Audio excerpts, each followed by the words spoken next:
सच्ची सहेली, महिलाओं के लिए सबसे भरोसेमंद औषधि एवं टॉनिक। मल्टी स्पेशलिटी हॉस्पिटल बनकर तैयार। 13 मई को स्वास्थ्य मंत्री डॉक्टर इरफान अंसारी करेंगे उद्घाटन। कम खर्च में बेहतर इलाज होगा उपलब्ध।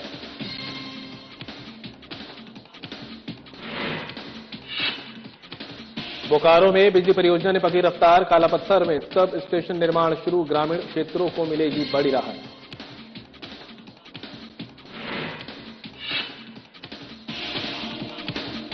जर्जर हालत में सफाई वाहन। क्षेत्र में सफाई व्यवस्था बेहाल। नगर पंचायत ने उठाए सवाल।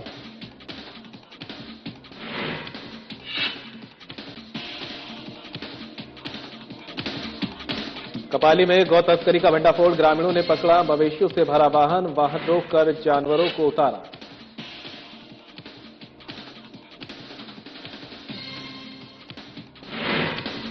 और भीषण गर्मी से जनजीवन अस्त व्यस्त। अस्पतालों में बढ़े डिहाइड्रेशन के मरीज। मौसम विभाग ने जारी किया अलर्ट।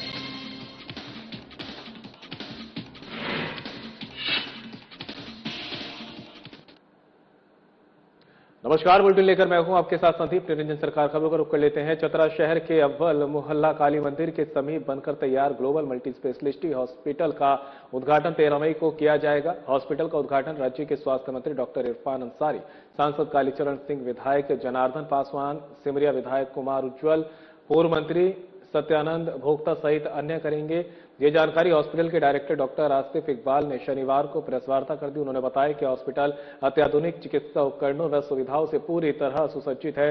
जिले के लोगों को बेहतर स्वास्थ्य सेवाएं उपलब्ध कराने के उद्देश्य से इस अस्पताल को स्थापित किया गया है ताकि इलाज के लिए मरीजों को बड़े शहरों का रुख न करना पड़े। डॉक्टर आसिफ ने कहा कि अस्पताल में कम खर्च में बेहतर इलाज उपलब्ध कराया जाएगा। साथ ही बहुत जल्द हॉस्पिटल को आयुष्मान भारत योजना से जोड़ा जाएगा। आयुष्मान भारत योजना से जुड़ने के बाद आर्थिक रूप से कमजोर व गरीब मरीजों को मुफ्त या कम लागत में उपचार मिल सकेगा। यहां विशेषज्ञ डॉक्टरों की टीम, आधुनिक जांच सुविधाएं और आपातकालीन सेवाएं उपलब्ध रहेंगी, जिससे जिले के स्वास्थ्य ढांचे को मजबूत करने में मदद मिलेगी।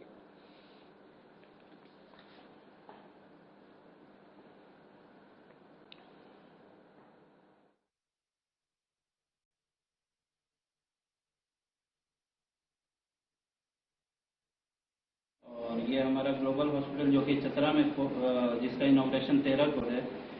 मेन उद्देश्य ये है इसका कि कम खर्च में बेहतर इलाज, और हम सारे जो भी लेटेस्ट जो भी एडवांस फैसिलिटीज़ के साथ हम अपने हॉस्पिटल में जो भी एडवांस जैसे कि हमारे पास एक्सरे हो गया, सिटी स्कैन, अल्ट्रासाउंड भी कमिंग डेज में अटैच होने वाले हैं।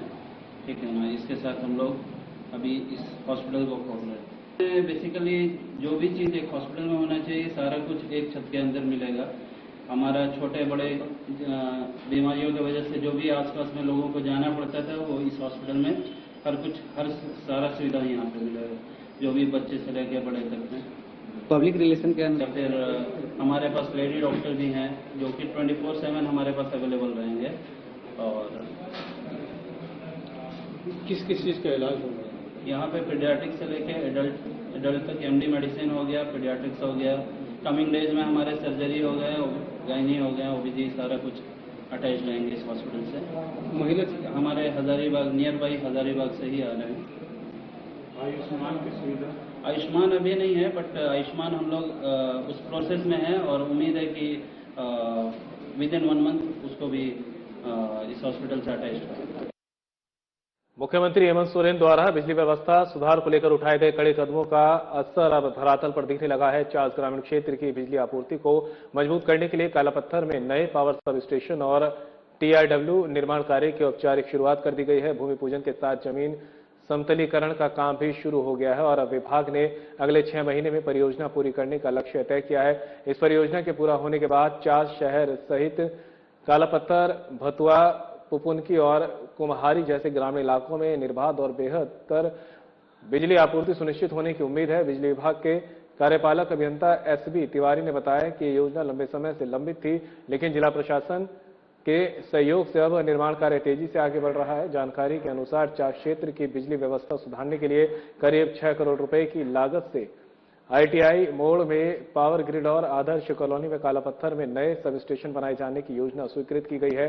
परियोजना पूरी होने के बाद लोड शेडिंग और बार बार होने वाली बिजली कटौती से लोगों को बड़ी राहत मिलने की संभावना है।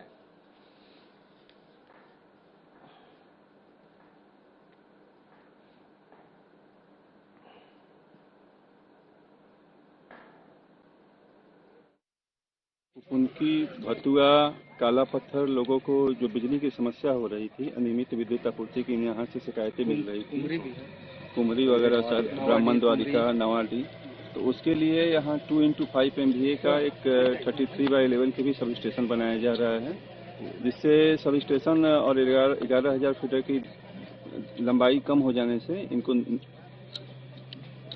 निश्चित विद्युत आपूर्ति की जाएगी। बिजली की जो समस्या हो रही थी, इसमें हम लोग बहुत ही जोर देके इसमें लगे, तो आज हमारे पंचायत में जो है से शिलान्यास हुआ, इसमें सब स्टेशन बनेगा काला पत्थर की ओर से। जनता देखिए, हम लोग जनप्रतिनिधि है, जनता का जितना फायदा ज्यादा से ज्यादा हम लोग दे सकेंगे, कोशिश पर हैं। काला पत्थर में सब स्टेशन जो बन रहा है, जिससे गाँव की बिजली की समस्या, बहुत सारी समस्या है, इसका समाधान होगा। आज जगह चिन्हित किया गया और जगह चिन्हित करके शिलान्यास भी किया गया। शिलान्यास तभी विभाग का नहीं हुआ, ऐसे जगह चिन्हित किया गया। भूमि पूजन हुआ। भूमि पूजन हुआ। कोडरमा जिले के नगर पंचायत डोमचांच क्षेत्र में 100% साफ सफाई सुनिश्चित करने के उद्देश्य से दर्जन भर से अधिक सफाई वाहनों की खरीदारी की गई थी, लेकिन इसके बावजूद क्षेत्र में सफाई व्यवस्था पूरी तरह दुरुस्त नहीं हो सकी। हालत यह है कि बिना समुचित उपयोग के कई वाहन अब जर्जर होने के कगार पर पहुंच गए हैं। इस मामले पर नगर पंचायत डोमचांच के अध्यक्ष उमेश वर्मा ने कहा कि सफाई कार्य के लिए खरीदे गए कई वाहनों की स्थिति खराब हो चुकी है, जिन्हें जल्द मरम्मत कर फिर से सफाई कार्य में उपयोग के लिए तैयार किया जाएगा। उन्होंने ये भी कहा कि नगर क्षेत्र में बेहतर साफ सफाई सुनिश्चित करने के लिए आम लोगों को भी जागरूक और जिम्मेदार बनने की जरूरत है। नगर पंचायत प्रशासन अब खराब पड़े वाहनों को दुरुस्त कर सफाई व्यवस्था को प्रभावी बनाने की दिशा में कदम उठाने की बात कर रहा है।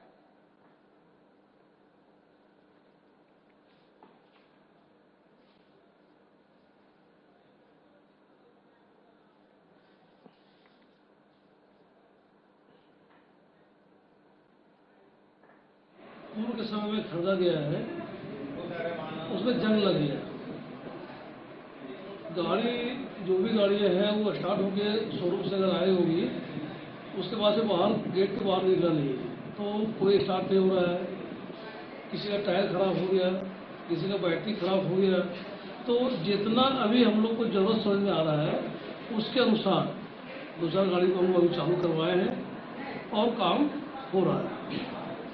अभी तत्काल लगन का बहुत ज़्यादा सीजन था, तो कुछ जो सफाई कर्मी हैं उन लोग कभी गैर हाजिरी के कारण कुछ कभी बाजार में दिखा गया, जो अभी के बाद वो ठीक होने का आसार है। बोकारो में कानून व्यवस्था और सांप्रदायिक माहौल को लेकर बीजेपी ने पुलिस प्रशासन और झारखंड सरकार पर बड़ा हमला बोला है। बीजेपी जिला अध्यक्ष सुरेंद्र राज के नेतृत्व में एक प्रतिनिधिमंडल ने पुलिस अधीक्षक से मुलाकात कर चीराचास थाना क्षेत्र में हुए मारपीट मामले में निष्पक्ष कार्रवाई की मांग की है। सुरेंद्र राज ने कहा कि 1 मई को नंदू आस्थान स्थित जिम सेंटर में 2 पक्षों के बीच मारपीट हुई थी। पीड़ित पक्ष हर्ष पांडे ने चीराचास थाना में मामला दर्ज कराया, जिसमें मेहताब अंसारी, आरिफ अंसारी समेत कई लोगों को नामजद आरोपी बनाया गया। आरोप है कि 9 दिन बीत जाने के बाद भी किसी आरोपी की गिरफ्तारी नहीं हुई। वहीं दूसरे पक्ष की शिकायत पर पुलिस ने 24 घंटे के भीतर हर्ष पांडे और एक अन्य को गिरफ्तार कर जेल भेज दिया। बीजेपी ने मंत्री इरफान अंसारी के बयान पर भी आपत्ति जताते हुए कहा कि इससे जिले का माहौल तनावपूर्ण हुआ है। पार्टी ने चेतावनी दी है कि यदि प्रशासन निष्पक्ष कार्रवाई नहीं करता तो बीजेपी आंदोलन करने को बाध्य होगी।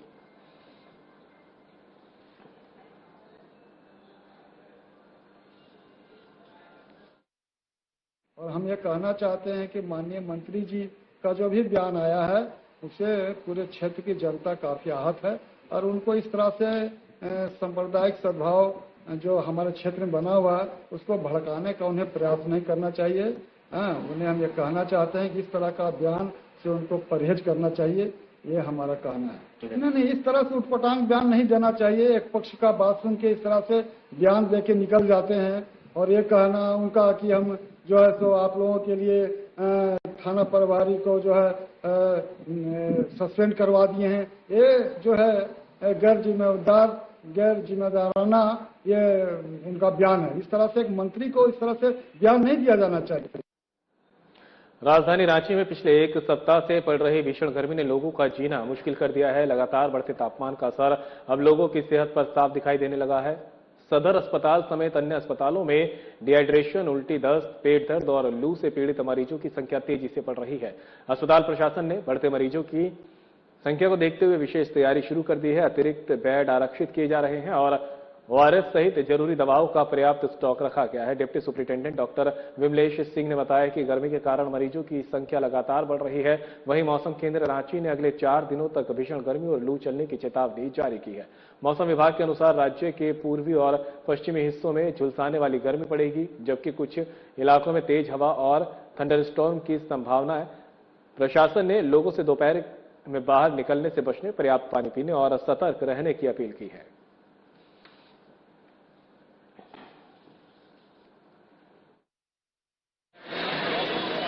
गर्मी तो बहुत तेजी से है और छोटे छोटे बच्चे लोग को भी लू लग रहे हैं। बहुत सारा बुजुर्ग लोग भी लू के चपेट में आए हुए हैं, जो हॉस्पिटल में जगह नहीं मिल रहे हैं बहुत लोगों को। और क्या बोले, राजधानी में देख रहे हैं आप, ये पब्लिक नहीं है। कभी चहल पहल रहता था, अभी चहल पहल भी नहीं है। हाँ, अभी और बढ़ेगी। देखिए, जहाँ तक गर्मी के सवाल है, ये अपने भारतवर्ष के अंदर में 3 ऋतुएं आती है, जाड़ा, गर्मी, बरसात। और हर एक मौसम में आदमी अपना उस अनुसार में अपना परहेज और अपना जो है जो जरूरत का जो चीज खाने पीने का है, खाने पीने से सबसे पहली बात की खाने पीने से अफेक्टेड होता है ना।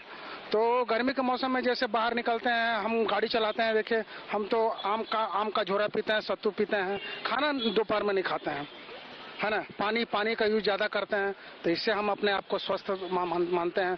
और यही चीज अगर हर एक आदमी यूज करे तो हमको लगता है वो आदमी भी खाना जो है वो तो पेट भरने का चीज है, लेकिन स्वस्थ कौन सा चीज से रहा जाए, इसके लिए ये जो हमने बताया, आम का झोरा, सत्तू, है ना, और पानी पे ध्यान देना चाहिए, लिक्विड वैली ज्यादा ध्यान देना चाहिए।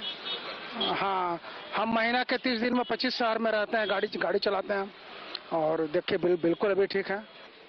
नहीं, निश्चित रूप से अभी जो क्लाइमेटिक चेंजेज हो रहा है उसके चलते काफी परेशानी, और हमको लगता है कि क्लाइमेट चेंज से काफी पेशेंट की संख्या बढ़ी है। और कुछ वैसे भी हीट वेव, कभी ठंडा, कभी बारिश, तो इस क्लाइमेटिक चेंज से काफी बड़ा है पेशेंट। और खास करके हीट वेव के चलते जो भी वैसा ये होता है, उसके लिए तो हम लोग आइसोलेशन वार्ड करीब 10 बेड का बना दिए हैं। उसमें हम लोग सारी सेवाएं उससे संबंधित जो भी है हम लोग कर रहे हैं। और अभी फिलहाल में किसी तरह का कोई दिक्कत नहीं है। जितने भी क्लाइमेटिक चेंज वाले जो भी पेशेंट आ रहे हैं, जिनको भी दिक्कत जिस तरह का है, हमारा अस्पताल पूरा हर तरह से तैयार है और हम लोग सब तरह से सब कुछ कर रहे हैं। निश्चित ये अभी हीट वेव से अगर बचना है तो अपने को हमेशा हाइड्रेट करके रखना है। और थोड़ा अगर मौसम में चेंज होता है तो बैक्टीरिया, वायरस, ये सब का पदार्पण ज्यादा हो जाता है, तो उससे भी बचने की जरूरत है। तो ये सब निश्चित रूप से ये सब चीज करनी होगी, जिससे कि हम मौसम चेंज से हम लोग बच सके। झारखंड में गर्मी का तपीस बढ़ने लगा है और आम तौर पे इसका असर आम जनजीवन पर देखने को मिल रहा है। जिस तरह से गर्मी की तपीस लगातार बढ़ रही है, राजधानी रांची में मौसम करवट ले रहा है और साथ ही मौसम विभाग का भी पूर्वानुमान है कि अब जून के महीने में आप देखेंगे कि खास तौर पे जो गर्मी की तपीस है और इससे कई डिग्री जो है सेल्सियस तापमान जो है वो बढ़ रहा है और चिलचिलाती गर्मी में जलन, धूप और पसीना से लोग परेशान है। वही मौसम विभाग का ये मानना है कि इस भीषण गर्मी में लू और येलो अलर्ट को लेकर जो है एक अलर्ट भी जारी किया गया है मौसम विभाग की तरफ से अधिक से अधिक धूप से बचे, हीट स्ट्रोक और इसमें कई लोग जो है डिहाइड्रेशन के शिकार हो रहे हैं। और ऐसे में मौसम विभाग का पूर्वानुमान है कि जून के महीने में गर्मी का असर अधिक देखने को मिलेगा। और खास तौर पे अगर बात करें तो संथाल के इलाके में आप देखेंगे कि पूर्वी सिंहभूम हो या फिर पश्चिमी सिंहभूम हो, संथाल के इलाके दुमका, गोड्डा, साहिबगंज, पाकुड़, इन सभी इलाकों में तापमान अधिक है। हालांकि पूर्वी सिंहभूम, जमशेदपुर, खरसावां, इन सभी इलाकों आप देखेंगे तो टेम्परेचर है। हालांकि 2-3 दिनों में मौसम थोड़ी सी बदलाव, थोड़ी सी राहत भले ही देखने को मिली है, लेकिन हल्की सी बारिश और फिर इस भीषण गर्मी से लोग काफी परेशान हैं। सहयोगी संजय पांडे के साथ अभिषेक भगत, साधना प्लस। पाकुड़ के बैंक कॉलोनी में चोरों ने एक ऐसे घर को निशाना बनाया जहां कुछ दिन पहले ही बेटी की शादी की खुशियां गूंज रही थी। घर मालिक सुभेन चंद्र शाह की बेटी की शादी महज 1 सप्ताह पहले हुई थी और शादी के लिए खरीदे गए महंगे कपड़े, उपहार और अन्य कीमती सामान अलमारी तोड़कर चोर चुरा ले गए। पीड़ित परिवार के अनुसार घर की देखरेख कर रहा भतीजा परीक्षा देने बोकारो गया हुआ था, जिसका फायदा उठाकर चोरों ने वारदात को अंजाम दिया। चोरी किए गए सामान की कीमत करीब 2 लाख रुपए बताई जा रही है। चोरों ने निर्माणाधीन घर में रखी मिस्त्री की मशीनें और गैरेज में खड़े टम्पो की बैटरी भी नहीं छोड़ी। रविवार सुबह भतीजे के लौटने पर घटना का खुलासा हुआ, जिसके बाद इलाके में सनसनी फैल गई। सूचना मिलते ही एएसआई अरुण ठाकुर पुलिस दल के साथ मौके पर पहुंचे और घटनास्थल की जांच की। पुलिस ने चोरी की पुष्टि करते हुए जल्द अपराधियों को गिरफ्तार करने का भरोसा दिया है।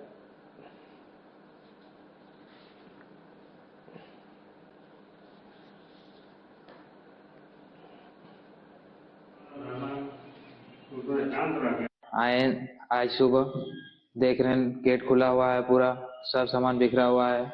बाकी मेरा साइकिल था और बाकी वगैरह वगैरह सामान था, और जो गेट लगा हुआ था वो गेट में तोड़ फोड़ के दोनों अलमारी से सामान सारा गायब है और मिस्त्री का सामान भी गायब है। बहुत सारा सामान बिखरा पड़ा हुआ है और गायब। घर में कोई नहीं था।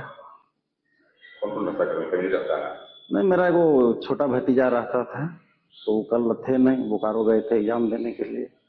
वहां से आने के बाद देखता है तो दरवाजा खुला हुआ है, दोनों अलमारी तोड़ा हुआ है, मेन गेट भी तोड़ा हुआ है। मिस्त्री का जितना भी फर्नीचर का सामान था वो भी टोटल लेके चला गया है। लगभग कितना रुपए का सामान?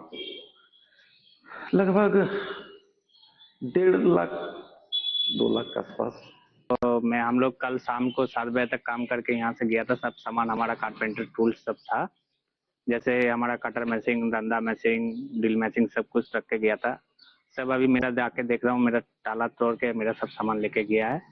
अभी हम लोग तो काम करते हैं, हम लोगों का सामान सब चला गया। आप लोग हम क्या करेंगे? हम लोग कोई अभी टेंशन में है जो क्या करेंगे नेक्स्ट टाइम। सामान चोरी हुआ जैसे कटर मैचिंग हो गया, ड्रिल मैचिंग हो गया, जैसे 4-5 मैचिंग हो गया ड्रिल मैचिंग का ही। फिर हम लोग फिर रंदा मैचिंग हो गया, कटर मैचिंग हो गया, फिर हैंड टूल्स होता है जो रंदा फंदा, वो सब गया। सुगन शाह के यहाँ चोरी हुआ है, सामने आया, छानबीन किया, पता चला कि कमरा से कुछ नया कपड़ा ले गए हैं, टेम्पो से एक बैटरी लेके चल गए हैं, और कुछ जो प्राइमर का काम करे उन लोग का मशीन लेके गए हैं। घर में ताला बंद था, कोई नहीं था। हाँ, सूचना मिला है, करीब अभी आ रहे हैं। टाटीसिलवे में हुए अभिजीत हत्याकांड का रांची पुलिस ने खुलासा करते हुए पूरे मामले का पर्दाफाश कर दिया है। पुलिस जांच में सामने आया कि हत्या किसी बड़ी साजिश का हिस्सा नहीं बल्कि शराब पार्टी के दौरान हुए विवाद का नतीजा थी। बताया गया कि शराब पीने के दौरान अभिजीत और उसके साथ मौजूद युवकों के बीच कहासुनी शुरू हुई, जो देखते ही देखते मारपीट में बदल गई। इसी दौरान गुस्से में आरोपियों ने अभिजीत का गला दबाकर उसकी हत्या कर दी। वारदात के बाद आरोपियों ने पुलिस को गुमराह करने के लिए शव को घटनास्थल से दूर फेंक दिया ताकि साक्ष्य मिटाए जा सके। मामले की जांच में पुलिस ने तकनीकी और स्थानीय स्तर पर जुटाई गई जानकारी के आधार पर 4 आरोपियों की पहचान की। पुलिस ने आकाश, सुजय बेग, सन्नी मिंज और विशाल राम को गिरफ्तार कर लिया है, जबकि एक आरोपी अब भी फरार है। चौंकाने वाली बात यह है कि गिरफ्तार आरोपियों में मृतक के पड़ोसी भी शामिल है। पुलिस चौथे आरोपी की तलाश में लगातार छापेमारी कर रही है।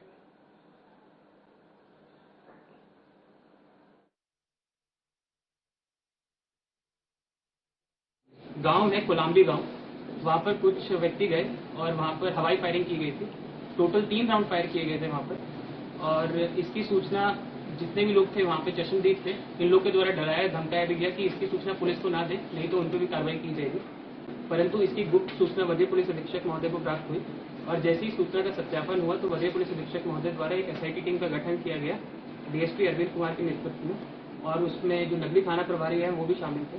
जब इस SIT टीम के द्वारा जगह जगह पर जाकर छापेमारी की गई और सूचनाओं का सत्यापन किया गया, उसके पश्चात एक व्यक्ति जिनका नाम है अनूप कुमार, उनको हिरासत में लिया गया और हिरासत में लेने के बाद उससे पूछताछ की गई। तो पूछताछ के उपरांत उनके द्वारा जमशेदपुर के बोड़ाम थाना क्षेत्र स्थित होटल एंड रिजॉर्ट में उस समय हड़कंप मच गया जब दर्जनों ग्रामीण अचानक रिसोर्ट पहुंच गए और वहां मौजूद 3 युवक 3 युवतियों और संदिग्ध अवस्था में पकड़ लाए। ग्रामीणों ने आरोप लगाया कि रिसोर्ट में लंबे समय से अनैतिक गतिविधियां और देह व्यापार संचालित किया जा रहा था।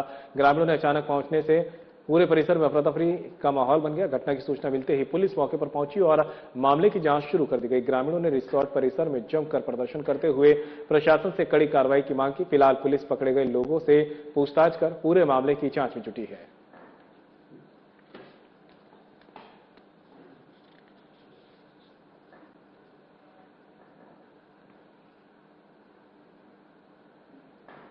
जमशेदपुर से सटे कपाली ओपी क्षेत्र के कमारगोड़ा हरि मंदिर के पास शनिवार रात ग्रामीणों ने गौ तस्करी के एक बड़े प्रयास का भंडाफोड़ किया। टाटा LPT मालवाहक वाहन में दर्जनों गायों को अमानवीय ढंग से ठूस कर ले जाया जा रहा था। ग्रामीणों ने वाहन रोककर रस्सियां काटी और जानवरों को उतारा, तब कई गायें अचेत व मरणासन मिली। एक की मौत भी हो चुकी थी। सूचना पर कपाली OP की पुलिस मौके पर पहुंची, जहां लोगों ने विरोध दर्ज कराया।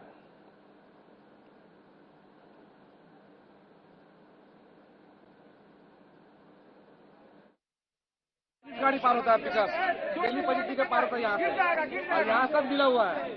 अभी सपोर्ट में ना सब यहाँ खड़ा होना, सब कोई ये सब सिर्फ दिखावा के लिए है, बस खाली बाइक भी बचा हुआ है। वरना यहाँ दिल्ली पॉजिटिव गाड़ी घुसता है रोज हम लोग सामने से, आँख के सामने डेली लड़ाई होता है हम लोग का।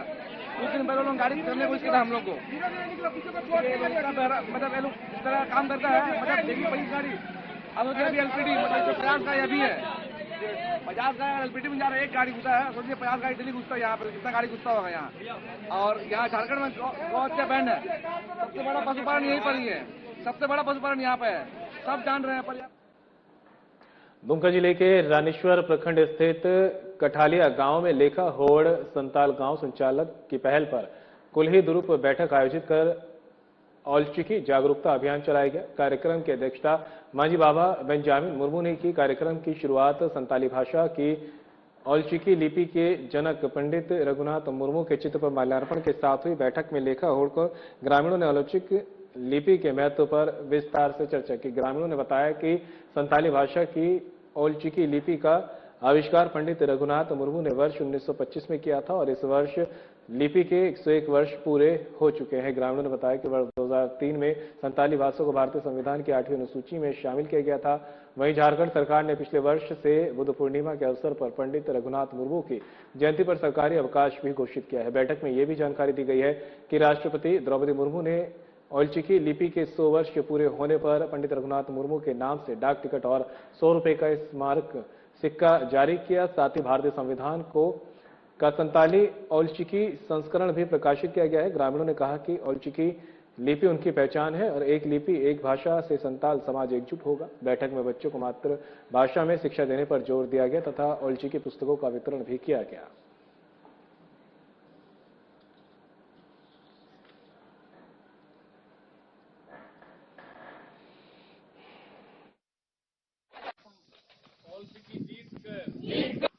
आज औलचिकी लिपि का जागरूकता अभियान के तहत बैठक कुल्ही दुरुप किए।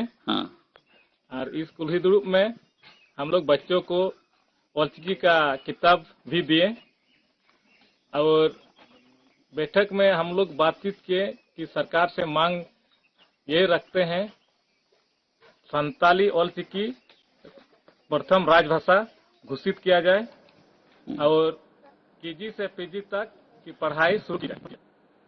चास मुफस्सिल थाना इलाके में दहेज प्रताड़ना का मामला खूनी संघर्ष में बदला। आरोप है कि दामाद ने अपने कुछ साथियों के साथ मिलकर ससुर पर कुल्हाड़ी से जानलेवा हमला कर दिया। घटना के बाद इलाके में सनसनी फैल गई, जबकि घायल का इलाज कराया जा रहा है। मामला चास मुफस्सिल थाना क्षेत्र के मामर कुदार स्थित कृष्ण पूजा भंडार निवासी गौतम कुमार मिश्रा से जुड़ा है। बताया जा रहा है कि उन्होंने करीब 8 वर्ष पहले अपनी बेटी की शादी झरिया निवासी राकेश कुमार मिश्रा से की थी। परिजनों का आरोप है कि शादी के बाद से ही राकेश कुमार मिश्रा अपनी पत्नी को दहेज के लिए प्रताड़ित करता था और आए दिन धमकी भी देता रहता था। परिवार लंबे समय से इस विवाद से परेशान था। आरोप है कि इसी विवाद को लेकर आरोपी राकेश कुमार मिश्रा अपने कुछ साथियों के साथ मामर कुदार पहुंचा और पूर्व नियोजित तरीके से अपने ससुर गौतम कुमार मिश्रा पर हमला कर दिया। इस दौरान लकड़ी काटने वाले कुल्हाड़ी से जानलेवा वार किया गया, जिससे वे गंभीर रूप से घायल हो गए। हम दुकान में थे सर, तो आकर के सीधे हमला कर दिया और मेरा चेन था वो गले में, उसको भी छीन लिया और दुकान में पैसा वैसा था गला से उससे भी निकाल कर और भागा मार के। समझे वहाँ स्कूल में भी जाके एकांश मिश्रा उनका बेटा। बोकारो पुलिस अपराध और लंबित मामलों पर सख्त एक्शन मोड में नजर आ रही है। बोकारो एसपी नाथू सिंह मीणा ने जिले के सभी डीएसपी, सर्किल इंस्पेक्टर और थाना प्रभारियों के साथ मासिक अपराध गोष्ठी कर कानून व्यवस्था की समीक्षा की। बैठक में लंबित मामलों के त्वरित निष्पादन से लेकर चोरी और चेन स्नैचिंग रोकने तक कई अहम निर्देश दिए गए। मासिक अपराध गोष्ठी में बोकारो एसपी नाथू सिंह मीणा ने जिले के सभी लंबित कांडों की विस्तार से समीक्षा की। थाना प्रभारी, सर्किल इंस्पेक्टर्स और एसडीपीओ के साथ में मासिक अपराध समीक्षा मीटिंग आयोजित की गई है। जो मुख्य निर्देश है, जो हमारे लंबित कांड है उनकी बहुत ही विस्तृत रूप से समीक्षा की जा रही है। किस किस श्रेणी के कांड है, तो सभी थाना प्रभारियों को, सर्किल इंस्पेक्टर्स को और एसडीपीओ को जिम्मेदारी के साथ ये निर्देश दिया गया है कि जितने भी लंबित कांड है, खासकर उसमें जो गंभीर प्रवृत्ति के कांड है, उन कांडों का तुरंत समीक्षा करके उनका निष्पादन सुनिश्चित करें और जितने भी अननेसेसरी कांड है जो टाइमलाइन से परे हैं, उनका निष्पादन करे। जहां पर अनुसंधानकर्ता की आवश्यकता है वहां पर हम लोग अनुसंधान। दुमका में न्याय की राह आसान हुई। सत्र न्यायाधीश सुधांशु कुमार शशि के निर्देशानुसार व्यवहार न्यायालय परिसर में राष्ट्रीय लोक अदालत का भव्य आयोजन किया गया। इस अदालत ने न केवल वर्षों से लंबित मामलों को सुलझाया, बल्कि करोड़ों रुपए के समझौतों के जरिए लोगों को बड़ी राहत भी दी है। दुमका व्यवहार न्यायालय में सुबह से ही गहमागहमी रही। सचिव जिला विधिक सेवा प्राधिकरण विवेक कुमार के अनुसार मामलों के त्वरित निष्पादन के लिए कुल 5 बेंचों का गठन किया गया था। माननीय नालसा के निर्देशानुसार झांसा के तत्वाधान में आज जेलेसे दुमका के द्वारा राष्ट्रीय लोक अदालत का आयोजन किया गया है, जिसमें कि कुल 5 बेंचों का गठन किया गया था और इसमें लगभग 13,000 से अधिक वादों का निपटारा किया गया और साथ ही साथ इसमें 25 करोड़ रुपये से अधिक। फिलहाल बुलेटिन में मेरे साथ इतना ही। दीजिए इजाजत। नमस्कार।